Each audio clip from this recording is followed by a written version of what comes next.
বলো বন্ধুরা, তোমরা সবাই কেমন আছো? ভালো আছো তো? সুস্থ আছো তো? আমি মোটামুটি ভালো আছি বেশ। আমার শরীরটা ঠিক ছিল না। তো এটা হয়েছে কালকের ভিডিও। তো ঘরের সবারই শরীরটা এত ঠিক না কেন, কারণ ওয়েদারটা চেঞ্জ হয়েছে। তো আমারও সর্দি কাশি লেগেছে, একটু ভালো পেয়েছি।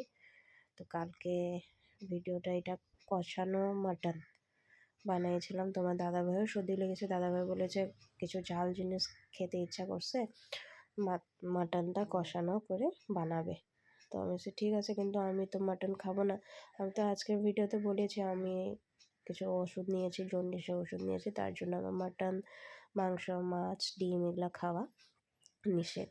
তো কালকে রাত্রিবেলা বানিয়েছিলাম। তো আপলোডটা দিব, আজকেও দিতে পারি, না তো না কালকেও দিতে পারি। বলেছিলাম আমার নেটের বহুত প্রবলেম হয়েছে, তোমাদের সোনা বাবায় মানে নেট দেখে দেখে মানে শেষ করে দেয়, আর কিছু আপলোড করতে পারি না। তার জন্য শর্টগুলাই আপলোড করি, বড় ভিডিও আপলোড করতে পারি না। কারণ সোনা বাবা কার্টুন দেখতে থাকে, দেখতে থাকে, মানে আর করে না, মানে এত দিকদারি করে। তো এই কষানো মাংস এগুলো কিন্তু শর্টস আমি দিয়ে দিয়েছিলাম, তোমরা লাইকও করেছো, কমেন্টও করেছো, আমার খুবই ভালো লাগছে। তোমরা আমার সাথে এরকমই পাশে থেকো, আমিও তোমাদের সাথে পাশে থাকবো। এরকম তোমরা তো আমার পরিবারে, ঠিক না?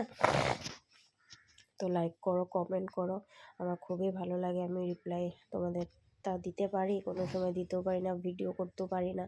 কারণ বলেছি আজকে ভিডিওতে একটা আপলোড করেছিলাম, তাতে আমি বলেছি দিতে পারি না, কিসের লেগে দিতে পারি না তোমাদের সাথে তো নিশ্চয়ই জানালাম। তো কষানো মাংস তো বানিয়েছিলাম, আর আমার জন্য বানিয়েছিলাম তোমার বেগুন ভাজা আরও ফুলকপি ভাজা। তো ভিডিওটা যদি ভালো লাগে থাকে লাইক, কমেন্ট, শেয়ার, সাবস্ক্রাইবও করে দিবা আমার